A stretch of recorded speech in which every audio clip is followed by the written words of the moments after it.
What's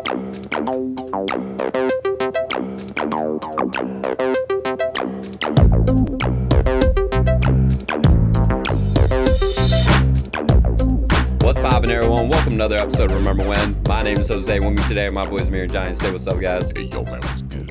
What's up, y'all? Amir and Johnny, what's going on, boys? Yes, hot as fudge. It's hot as fudge, man. Yeah, but I mean, it's at least like we can get our tan on, right? That's true, man. But I ain't gonna lie. Last time I tried to get a tan, went to Bonnaroo, and I was like, sunscreen. I don't need that. I don't need sunscreen, bro. I got melanin. Melanin's gonna protect me.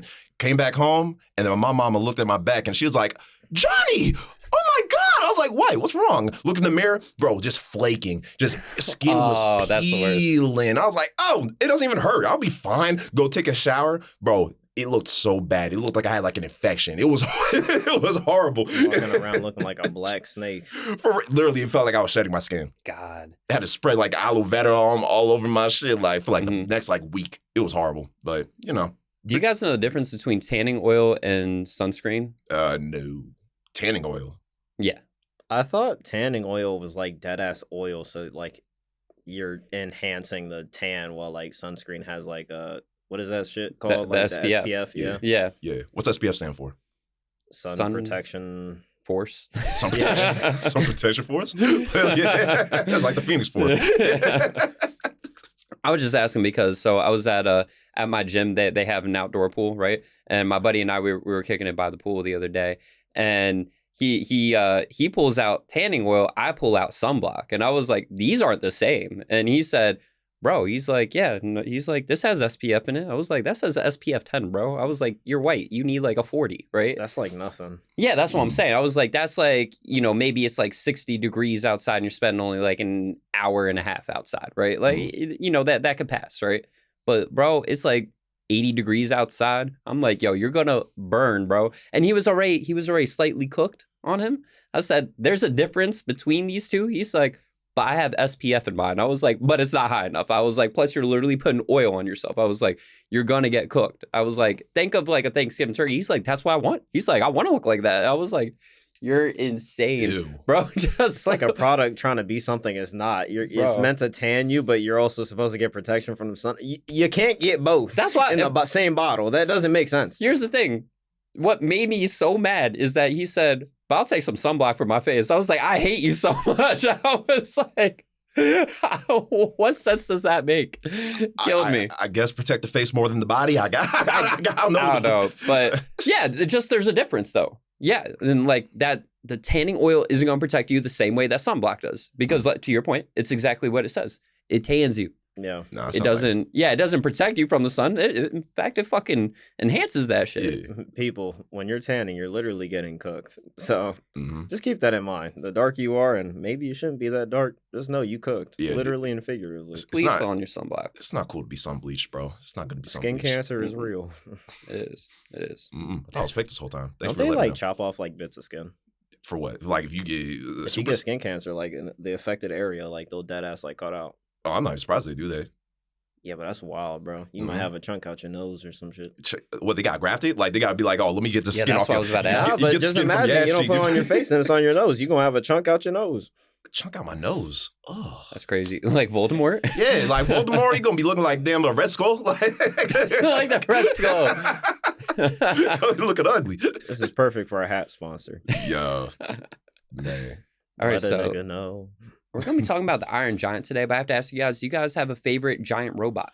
Oh man. So that could be like a Megazord, a Transformer, just any giant machine. Oh man, like I mean, there's some you like just for like because they got cool characters, but there's like some that just got cool designs. Like immediately for a cool design in my brain is Megas XLR. Like That was gonna be my answer. Yeah, Megas, bro. It's the right answer. It's up there, but I ain't gonna lie. I gotta go with Optimus Prime. His voice always stuck with me as a kid. He's like the perfect embodiment of a leader. Like that lead, like he got that leader voice. I love that. Well, what's the name of the guy that voiced him again? Peter Cullen.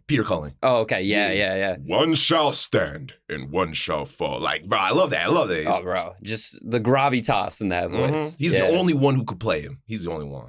For sure. How about you, Amir? Do you have a favorite? Megatron. Megatron. Embodiment of evil. Hey, listen. You got a favorite incarnation where you can transform into a gun or a tank? No, tank all the way. I can see that. A gun is so lame. Yeah, if you really think that's about so that, whack, bro. if you really think The about tank that, one was so hard, and it has way more like edges to it. Like, I mean, hella edgy, low key in design, but I mean, it still works. Yeah, because I can see transforming into a gun working as like if you're like my sidekick. Like if Starscream turned into a gun and then Megatron used them as the pistol, that'd be kind of fire. that would be crazy. But I think it's like the OG show. He would always transform into a gun, and then one of the other Decepticons would just use them. Yeah, it's just like, you know how degrading that is. As that you're the leader, and you're just like, yo, can you like use me, bro? Like I feel like But that's you're clowning yourself. That's kind of hard though. It's like everyone else transforming into like a truck, a jet, like a car. I transform into a gun, bitch. Like I can shoot you. This nigga has to run everywhere. Yeah, that's true. As an evolved robot, that's crazy. That is true. That is true. But maybe they did get If Starscream leaves like usual, he just is in the middle of whatever the hell. Well, he's a leader. There's a reason they don't leave him behind, man. Just, can't let Starscream lead. Could you imagine if, like, you know, Megatron transforms into that gun, right? And now the Decepticons are like, no, I want him today. He's mine! Just like start beating each other up to hold him as a gun. He can't destroy you as gun form. Just come out. No. The whole time you just have a talking gun, talking shit. I just picture like a board in their headquarters that's like, it's Starscream's turn to like hold Megatron. So it's like next battle, he gets the gun. Just to mitigate all that. Megatron said it's my turn on the gun. It's my turn on the gun. That's wild. Rewatching this movie though, Iron Giant is up there. He is up there. He is up there on top 10 robots of all time. Did you guys watch Ready Player One? No. No. Yeah, you know what I'm talking about? I recently watched it. I was super late to it. I watched it this year. Okay. Damn. So there's a really cool scene in there where it's literally the Iron Giant versus Mechagodzilla. Damn. I knew he was in the movie, but I didn't know he fought Godzilla. That's kind of bad. Yeah, I mean, I'm not gonna lie. He got clapped in the beginning. Yeah, I mean, spoilers, sorry. But yeah, he got kind of bodied at one point. But I mean, if you watch the movie, you'll see him make his comeback. But it was still pretty cool, like, because you do forget that this, like, he's alien giant robot, right? So he has, like, some tech that we've never seen before kind of thing. Feel me? Yeah. I mean, in the movie, shit, he was destroying some shit. Like, he disintegrating some motherfuckers. Yeah, but in general, he wasn't, like, the sturdiest robot ever, to be honest. Like, a train came by and he kind of, like, disappeared and deconstructed like Legos. Yeah, but he got Wolverine powers at least. Takes forever, but as long as no one takes the parts. Yeah, true. Better hope about that.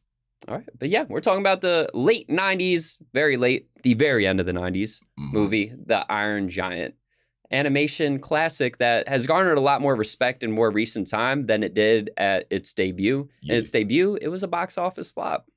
Man, I saw, because we had this on VHS, didn't we? Yeah, we did. We had this thing on VHS. That's what I was going to ask you guys, if you remember watching it on VHS. Mm-hmm. Like, Bun Papa would always have that stack, but Iron Giant is one of those few movies that did stand out for me. I was like, I want to watch Iron Giant. Yeah, I don't care how sad I get. I don't care how sad and depressing I get. It's the giant robot, man. And plus the animation, even as a kid, I looked at it, I was like, yo, this is one of the movies that made me really respect animation. I love it. It looks so damn good, but it's such a damn shame. It didn't get respect.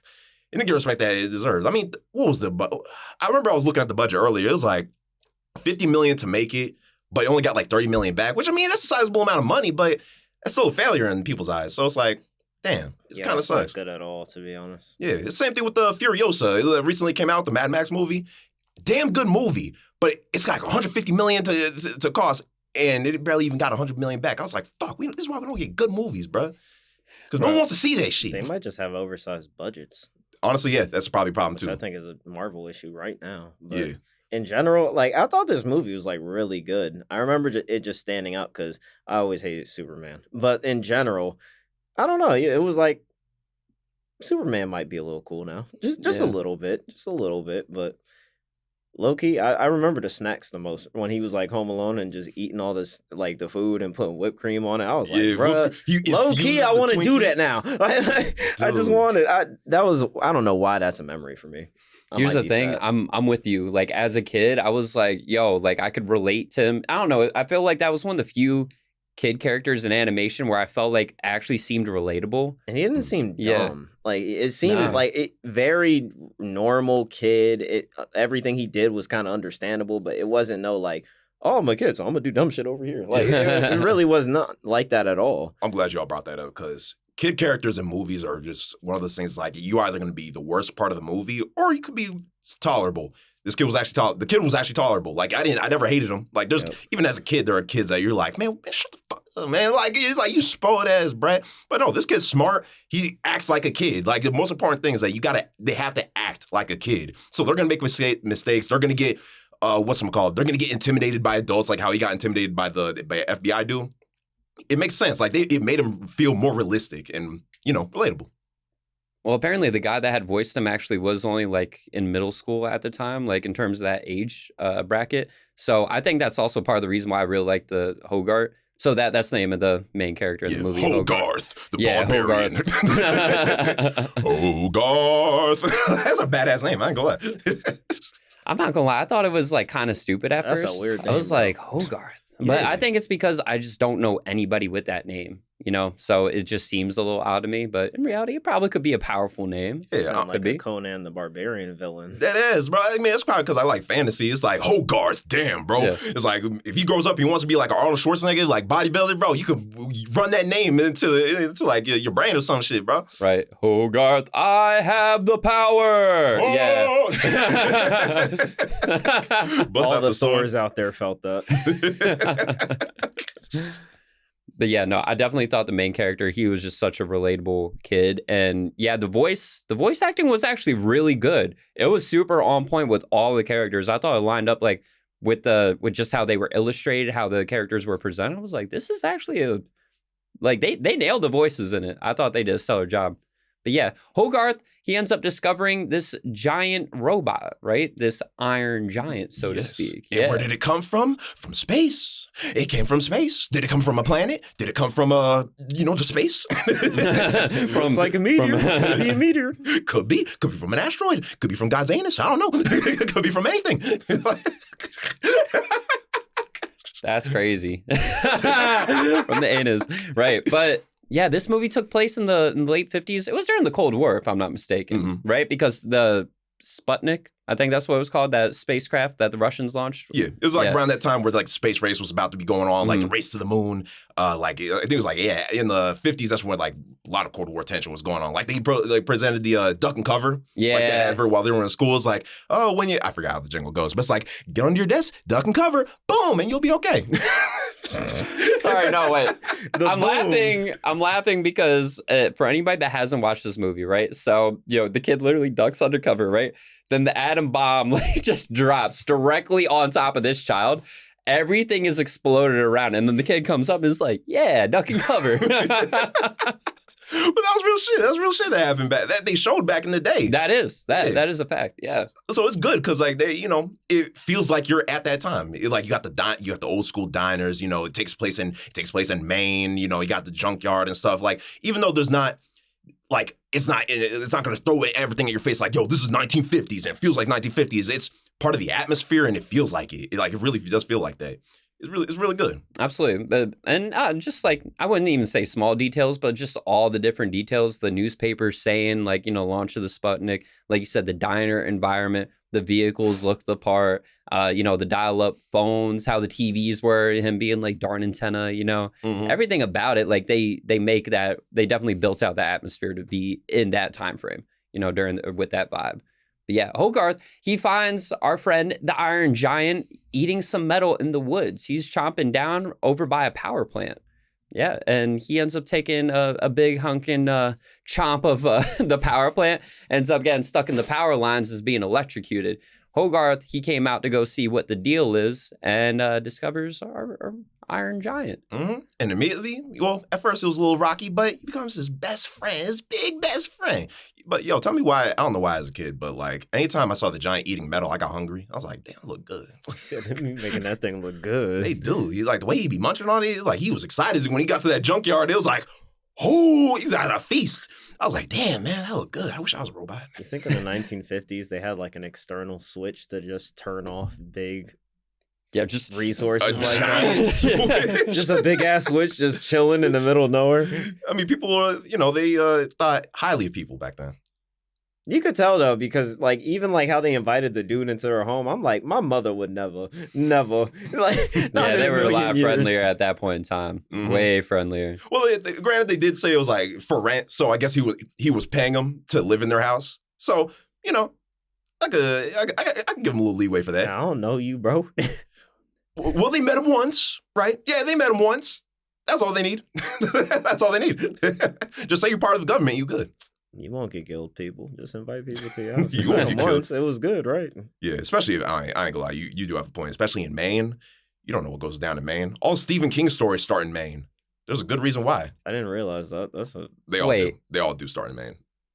Like, look up a majority. The Maine boys. Nope. I don't care what type of collab or opportunities there. My grandkid's gonna be like, Dad, you been to all 50 states? 49. 49. We don't go to that band state. No, where haven't you been? I'm not telling you. Yep. Nope. Can't be spoken. But yeah, so Hogarth ends up rescuing the Iron Giant, and they end up going over to some trail tracks, right? Or train tracks, right? And the Iron Giant just picks them up, and he's like, no, you gotta put that down. This scene had me cracking up with how meticulous he was trying to match up the railroad tracks, because we've all been there like for something stupid where we're like, nah, this gotta line up like perfectly, bro. Like it gotta, yeah. So the Iron Giant, he comes down, he's grabbing the train tracks, literally trying to align the rails perfectly. Like he doesn't even want a centimeter off, and he's just doing it perfectly. Hogarth's like, dude, you gotta go, which we've all been like that to our one friend that's like, stop being perfect, you know, just let's get the fuck out of here. And this man gets absolutely hooked by the train, gets disrespected by the train, disassembled, which is pretty crazy. You would think that the train would be the one that would get jacked up. I mean, he's made of iron, so maybe like iron's not that good in comparison to like steel. Yeah, but that's valid. That's valid. Even then, like, again, he fell apart like some Legos. So yeah, just actually, that's a perfect analogy. Think of literally if you've ever played any Lego video game, when the character dies, how they explode. That's exactly sound. Yeah. Oh, my favorite death in any Lego game is Lego Star Wars, right? When R2-D2 would die. Every time that scream, bro. I wish I could play it now. It's like Yoda's death. It was like, man, so I got a kidney stone. Like, Yoda looked like he had a kidney stone with that face profile. Hey, man. He looked tired as fuck.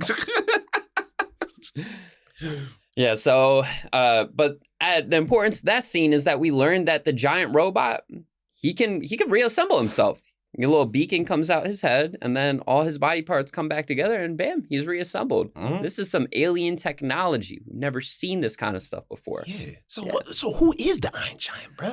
We don't know. That's a good question. All we know is he's big, he's iron, and there's a dent in his head. Yes, and he's very giant. I didn't even think to mention that, because that kind of is important. Yeah. Like it is, but it isn't. It's the whole reason he's acting the way he is. Yeah. He's like, oh, you're like that way because you have a dent in your forehead. And he's like, oh, do I? Oh, shit. But like throughout the whole movie, like even though there's a reason why it takes place in Maine, because this dude is a giant and he's stomping through forests. But it's like, how is nobody finding him? How's nobody seeing him? It's like, okay, because it takes place in Maine. Maine's full of like forest environment, so maybe he's able to hide himself very well. But the fact that this man was eating cars, just like he's literally like being like Solid Snake, sneaking, just grabbing a car, just put it right back. Like he's like a little kid, just like sneaking out some snacks or some shit. That man is a silent chewer. Have you ever heard like a car get crushed before? Mm-hmm. How the hell did this man get away with this crime? It's like he makes no sound whatsoever. Even like when I think at one point the kid was looking for him and then he turned around and he was just standing right there. I was like, how did you not hear this man get behind you? That is crazy. Yeah, because think about them stomps. He should be making How tall impact. Was he? 50 feet. Damn, dude. Yeah, which is insane. He should have been spotted, bro. But like I said, well, number one, cartoon logic. But number two, takes place in Maine. And nobody lives in Maine. Exactly. Nobody lives in Maine. Maine are stupid. Texas is stupid. People from Texas are dumb. Hey, watch your mouth. Watch your mouth, bro. Yeah. What did you say? Well, yeah, and another thing about Hogarth, he ain't got no father. So, no father. Nobody knows what happened to him. I think he was an airman. It was like something about him being like an airman. So Yeah, maybe, it was in the military. yeah, maybe he died in World War II. I don't know. He's gone, but he's just a single mother. Got a really bad mother. But and then you got the suave dude, the dad figure. You got Dean. What y'all think about Dean, man? I thought Dean was pretty cool. I loved his character. Yeah. I really did. Like I didn't expect him to be like. I thought it was cool. He was like a junkyard dude, but I didn't expect him to be like a junkyard artist. I was like, oh yeah, that's actually kind of fucking sick. Like, you know, be a junkyard artist. You know, he's got that cool, laid back, like lifestyle that was pretty, especially back in the 50s, was really rare. So it's like seeing a dude like that, a dude you could actually like attach to, and his relationship with Hogarth. I loved it, especially when he actually meets the giant. They had such a cool relationship. Like when he gives him coffee, and then Hogarth's just tweaking. Like he literally Hogarth really pulled up at his spot like at nighttime, and he's like, "Oh, thought you were just like a raccoon or something. Oh yeah, come on in, bro. Like don't worry about it. This is all my art. You want some coffee? Like he's a cool dude." Yeah, he had said, "You want some milk or something?" He's like, you want some milk?" He said, "Coffee."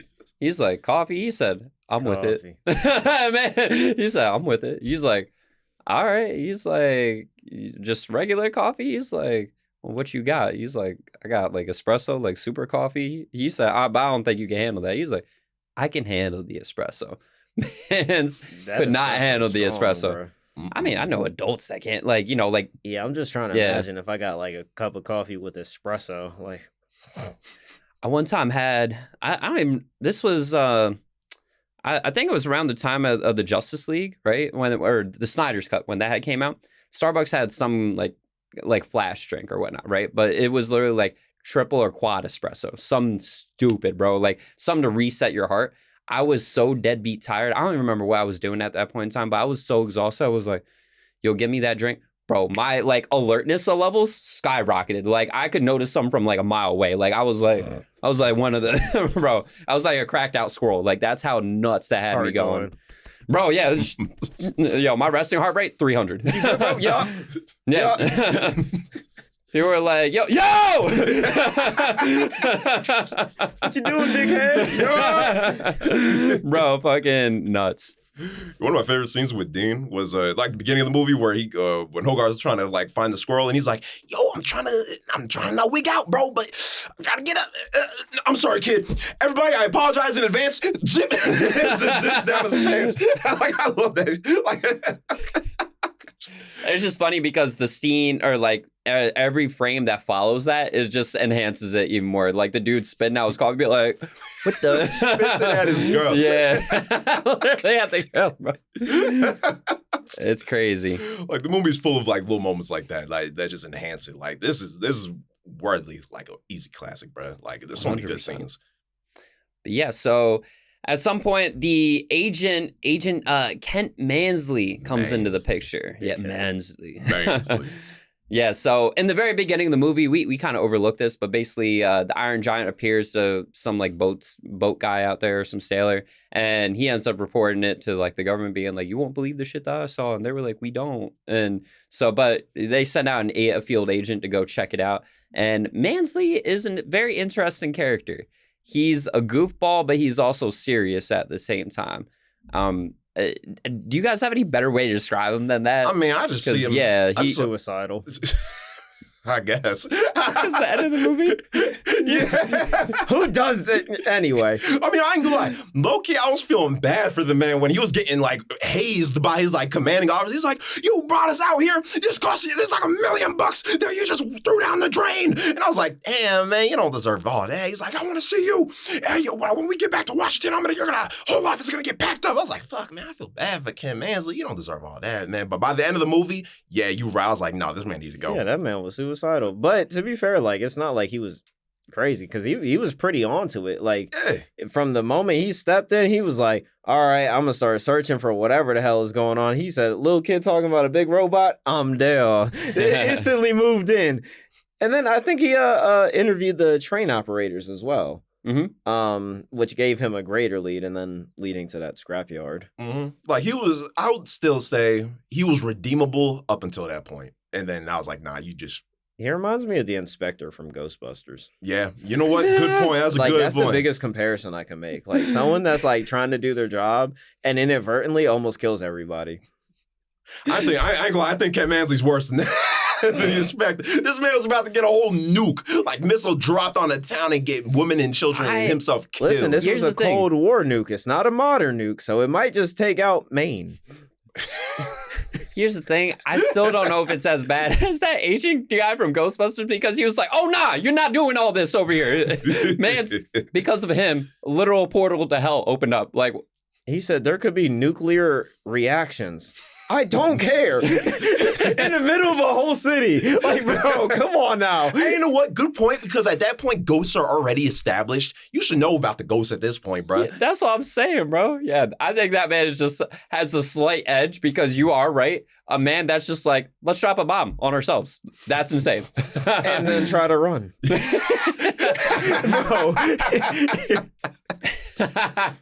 That saying, like, if you've done nothing wrong, don't run, applies. Yeah, so all throughout the movie, basically the agent, he's trying to get Hogarth to admit that he knows the Iron Giant, that he knows that there's this, giant creature that's out in the woods.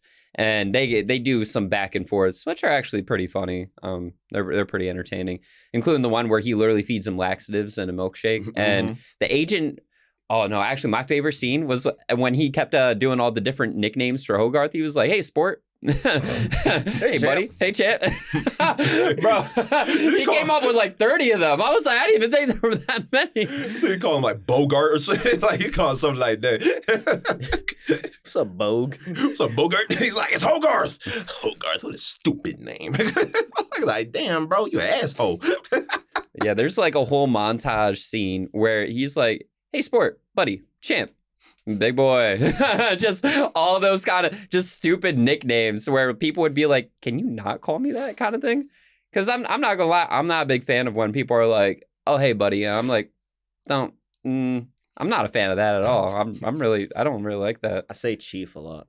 I say chief too, but I've never I say boss. Yeah, boss. Yeah, I say boss a lot. And it's funny because, like, some females, it throws them off. They're like, do you just call me boss? I'm like, yeah, boss. They're like, all right. And they kind of feel good because I guess, like, standard notion is that most of the time it's guys calling other guys boss. You know what I mean? So sometimes it throws them off. They're like, oh, yeah, I am the boss. All right. It's like, yeah, sure. Whatever. Sure. Yeah. Whatever you want. Yeah, so they do some back and forths, and it leads up to ultimately our climax, right? Where the government ends up discovering the Iron Giant, right? So they end up the government comes out to Dean's compound, right? This the junkyard, and Dean is doing doing Hogarth and the Iron Giant a solid. He has the Iron Giant sit there, but covered in just different scrap pieces, and he's like, "This is my biggest piece of art." They're like, all right, agent, come over here. And yeah, that's when the general reams him out. He's like, you're going to be the director of toilets when we're done with this. Man was laying it into him. And not going to lie, kind of like deserved it, but didn't deserve it, because you're right. He was just doing his job. But at the same time, it's like, you were kind of a dick about it, bro. Yeah. At the same time, I was like, man, yeah, you don't deserve it, man. But then later on, when, they're having fun, everything's all cool. The Iron Giant, Hogarth's having fun with the Iron Giant. Then he was trying to shoot him with like a toy pistol. And there's there's actually a couple, one scene that we forgot to mention where it's like there was a deer, Iron Giant finally sees like a living creature. But then some hunters shoot the deer dead. And then that's when he learns, guns, bad. Guns kill people. What's your message, movie? You ain't pro guns? You don't believe in our amendments, boy? You don't believe in the Second Amendment? What the fuck? This is why this movie failed. They don't appreciate the Second Amendment. Bro, I loved whenever he went danger mode, you know what I mean? Or like battle mode, because he has these big circular eyes just full of yellow and light.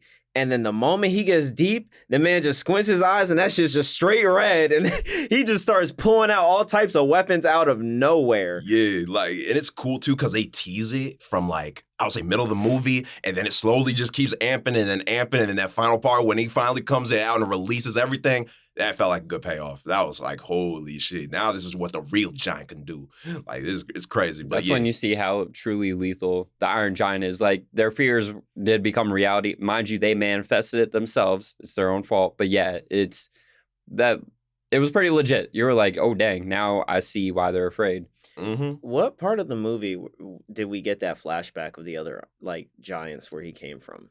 I ain't glad. I low-key I forgot. thought that was a deleted scene. Was it? Yeah. So Yeah. there was in the original cut, it didn't exist, but there was a like a celebration cut or like a director's cut. It added like 2 extra scenes. That was one of the scenes with the dream that they added. It was the Iron Yeah. Giant dreaming it. Yeah, because Iron Yeah, Giant had that dreamed it. makes And then, sense. like you said, you saw like a bunch of them, right? Like it was like a whole and they were army all of in that them. like kind of final form, just blasting, like basically genociding a planet. Yeah. But Yeah, and that's interesting because the original cut, I don't remember seeing that in the copy we had. So learning about that recently, it's kind of weird because I didn't even think they would explain the backstory of the Iron Giant at all. But now it's kind of confirmed that he is an alien, or an alien device from some race that we don't know of that just eviscerates planets. So maybe if there was going to be a sequel, maybe they could have explored more on that. Maybe more of them would be coming down to Earth to maybe try to destroy it.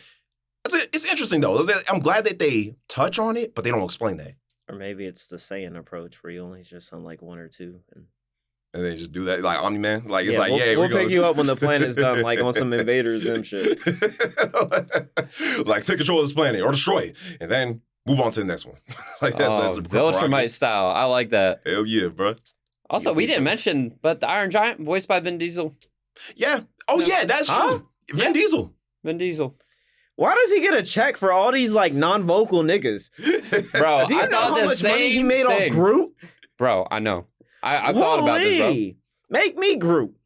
Mm-hmm. I am Groot. Are you Groot? Are you Groot? See, there we go. Like, There you go. Give us like $5 billion. Bro, come on. That sounds so good. I am Groot. There you go. You're Ew, team. nigga, no, that was Okay, nasty. wait. So I'll be kid version, you'll be teenage version, you'll be adult Groot. I am Groot. Yeah, I am Groot. I'll work. What's a good price? Sell me real quick. 5K? 5K? Yeah, 5K per line. Yeah, Per line? Yeah. Per line? Yeah. AK per word. Per syllable? Make some bank off of that. Hey, if Vin Diesel can make bank, we can make bank. Come on, that's an easy job, bro. Yeah. So let's make a sequel. Family. Get us in there. Family.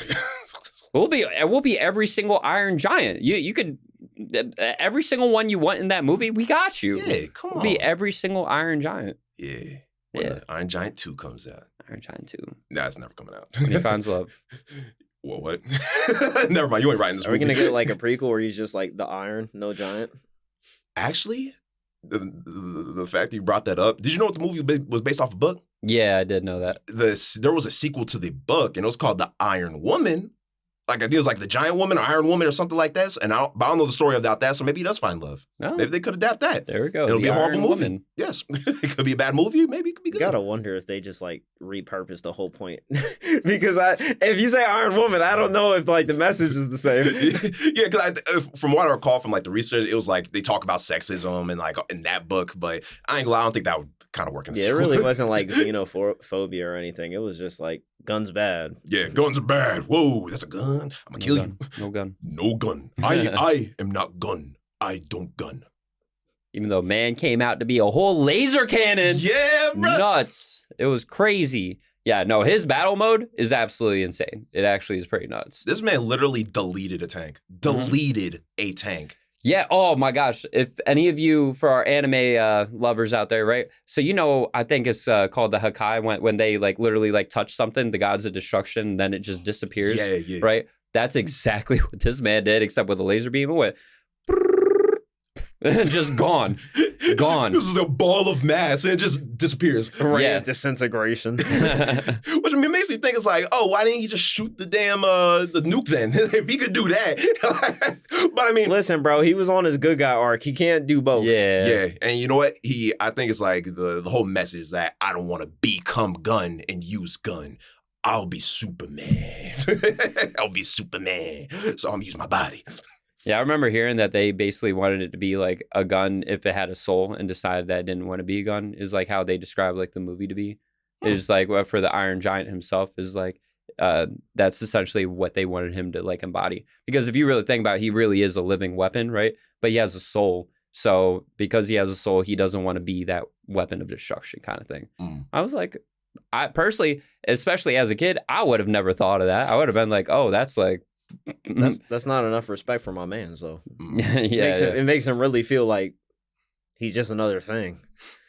Yeah. I felt some of my soul hurt when that man died. Yeah, well, dude, even now, I think it actually would have hurt more had the ending not been the ending. Yeah, even though it ends the way it does. Even when he was saying goodbye to Hogarth, I was like, even like kidding me, I was like, oh man, fuck, like the fuck, bro, you gonna become Superman, man. Yeah, if you are somebody that easily cries in movies, I promise you will cry during this movie, like guaranteed. It was sadder than Land Before Time. This was in the top. Do you think so? Oh yeah, you're proud. I don't know. I think this movie evokes some more. Personally, I think it evokes more emotion, but at the same time, I know you know what scene I'm talking about. Very, very. Mm-hmm. That's up there, right? But you put these in like the same like top 10 category. 100%. Lion King. Yes, it does not beat Lion King. Doesn't beat Lion King. It's like 2 levels below Lion King. That's the best I can describe it. Yeah, I agree with you. I'm like, I'll put on top 10 media that's guaranteed to make me cry if I watch the scene. Lion King's number 2. That's like up there. Yeah. Yep. Number 1's Will Smith not getting his father in Fresh Prince. Bro, listen, that scene, it's hard. It's hard to like watch that and not cry, man. So that was Up? Crazy. Up. Oh, Up. Up is. I know Up hits you way more. I ain't gonna lie. Like that's like that beats Lion King for me. Damn. I'll put that at like 5 for now. Honestly, Up doesn't hit me like that. It really doesn't. What? I'll be honest. It so really what's doesn't. your top? Oh God, like just sad moments. Yes, like, just name 2 off the top that like really make fucked you cry. Anything that you can watch even now and guarantee make you cry. Oh, okay. So this does not pertain to like right now in my life, but I kid you not, when whatchamacallit, in OG Naruto, when the Hokage, was he the 4th or the 3rd? Third. He was the 3rd. When 3rd Hokage had died, I'm not gonna lie, as a kid, I was like, the fuck? What the hell? Why did you have to sacrifice that had gotten me, bro. Man did all that work and just died. I was like, yo. That had gotten me, bro. That's when I stopped watching it. I was like, yo, this show sucks. Meanwhile, Orochimaru just hee-heeing on the TV. Well, he uses his hands, so he's going like, he can't use his hands. His tongue just... I'm not even going to do it. I'm in my zone. I'm killing it. Right. Yeah, no, the movie, it definitely ends. I think it ends on a pretty notable way. I liked it. I think it probably could have stopped at just the statue. I think that would have been enough for me, but I do think taking that extra 60 seconds definitely still added value to it. And I like that this movie doesn't have a sequel. I'm not gonna lie. Thank God. Because that's why this movie is so good, right? It does not need a sequel. I don't want additional media for this. Like I like that he gets, some love and other pop culture references or movies and all that, but this movie does not need a sequel. Facts. Like you it's one and done. Just leave it as a one and done. Because honestly, even a sequel would even have like the same. Because think about it. In any like animation, like an animated movie especially, you have to have those people, and especially those kind of people at that time, like at that time period, making that kind of movie. You're not going to recapture that same magic in 2024. Like, you're not going to do that. It's 2 decades later. You can't do that. Like, those people had heart and soul put into this movie. And trying to capture that again in the sequel, it's not going to be as... I mean, if they kept the same animation, maybe even made it better, maybe that could be kind of cool, but... I don't think even the director said, he's like, I don't even want there to be a sequel unless there's going to be a really good story attached to it. Mm-hmm. And it's the same director that made Incredibles on top of that, and Ratatouille. Yeah. I didn't know that. Like, aren't they doing something with the Incredibles soon? They did. I thought they announced something new. They did Incredibles 2 a while ago. I know, but I heard they were doing another new thing. Let me give it a quick search. Let me type in Incredibles and see what pops up for the news. I know that it was something like that, and I know they're bringing back Sky High. Let me Sky see. High. You remember Sky High? Of course. Yeah. Watch that movie over They and said over. they was going to do like a Sky High, like, the Will Smith movie that came out. Fucking, what was that shit? Hancock? Bad Boys? Oh, yeah. It's like them making like a Sky High version of Bad Boys. Like, they're old now, but... If they don't make it like My Hero, I'm not watching it. What was the fire guy's name? He had the hardest name I've ever heard. Scorcher? Nah, it was Nah, bro. Oh, fire guy. I'm about to look it up. I swear to God. From Sky High. Yeah, his name was so hard. I ain't gonna lie. Sky High fire guy. His name was Leo. It just says War and Peace. That's his name. Yeah, War and Peace. Yeah, it is. War. Oh, I just get the. You get it, bro? Bro, that's hard. That is kind of hard. War and Peace. That's fire. That's pretty dope. Yeah, fire. Get it? That was weak. All right, so for The Incredibles, the only news I see is that The Incredibles join Airbnb icons list with Edna Mode's house. Hell yeah, man! That actually sounds the Incredibles inspired experience. Dang, that's like the only this is like the top 30 what happened articles. to the Underminer? The Underminer! Bro, play the game. We had the game. Fuck that game, bro. We didn't even beat it. That game is like new Fantastic Four of the game. Like, it's ass. It's not that good. Yo, we played back then. Me and Barry had the game on GameCube. We played co-op, but I remember we got stuck and never fucking beat it. Bro, it was, I swear, it might have been it was either glitched or it was one of those things where it's like, hit R3. It's like, what the hell is R3? Yeah, right. As a kid, I was like, yo, that's 4-dimensional, bro. We need to bring this There's back. at least been like 2-3 games where I was like, I guess I'm not playing this game. Like, I don't even know what the hell no to do. R3! You couldn't look nothing up back then. So, like... It's like, well, there's my 2 months ruined until I can get another game. So, I had to bring this up. The 5th link, all right? So, like, you know how they list out the website links? Mm. The 5th link is Incredibles Cannabis, delicious and effective edibles. That's the 5th link when I type in just Incredibles in Google. I mean, there's like... Hey, if it's making me feel like Mr. Incredible, hit me up. If it does, I mean, it's probably going to make you feel lazy as hell. So, Listen, it says... bro. What if it's like that Starbucks drink? That's kind of It dangerous. gets your heart pumping. That's dangerous, brother. But I'll take And it. you high. I'll take it, though. That'll be fine. The website is literally called I Love Incredibles. Incredibles.com. I love it. Okay, yeah, props to you. Shout out to our sponsor for that. No, I'm playing. So Disney hit him with the cease and desist. We like, what the Yeah, right. Hey, that's our idea. Yeah. We'll sell the edibles. That's our property. But also try one on the show. Be crazy. It will say anything. Deadass. Yeah, all them one chip people, send us shit. I'll do it. The one chip? Yeah, you trying to die. I'm not gonna listen as a punishment for like the next Jeopardy. There should be a punishment. There you go. Ooh, that's Cinnamon challenge next time. I'm gonna die, but okay. Sahara mouth. Oh, So what are your final thoughts on the Iron Giant? honestly, because I'm biased, we grew up with it. So, there's kind of like a little bit of bias. But even then now, if you're an animation nerd and you still haven't watched this, watch it. The animation's top-notch, beautiful. It's prime 2D animation, especially if you love that like animation at the time. Like, what was that movie? Treasure Planet? I think it was like Treasure Planet with that 2D art style and like Road to El Dorado. If you love those styles, you're going to love this movie. It's a certified hood classic. It's a great story, one and done. Just leave it alone. Never make an Iron Giant 2. It's great. 9 out of 10. 9 out of 10 for me. Hood classic is crazy, but Takes place in Maine. bro, I'll give this shit like a 8.5 out of 10. Like that's the best rating I think I could give it because it's like not like the most enticing and memorable movie since ever. Because again, my first thought was like that food, so it wasn't even Iron Giant. But the movie was solid, and like especially if you've got like little ones at home or anything like that, it's a really good movie to just put on and kind of like. Let like what is it? How long is the movie? Like hour and a half or something like that. Like barely hour and a half. Barely with like an hour and a credits and all that, like maybe an hour 20 you're looking at. Yeah. Yeah. So I mean, I think it's a solid movie and it's memorable, and I mean, it makes it on the sad boy list. So I mean, it must be good, right? Agreed. Yeah. Yeah, this is definitely a comfort movie. Just when you turn it on, like you feel like just like at peace, or at least especially for like anybody that's like a zillennial. You're going to just like feel like comfortable, like put it on because it does give you some like VHS vibes. You're like, yo, I could tell it has that like 90s flair, but like animation done almost arguably like 2000 style, with just how well and how beautifully it's executed. 9 out of 10 for me as well. Honestly, it's not perfect, but like it's damn near it. Like it really is just a solid movie to revisit. I think I appreciate it now more as an adult than I did as a kid.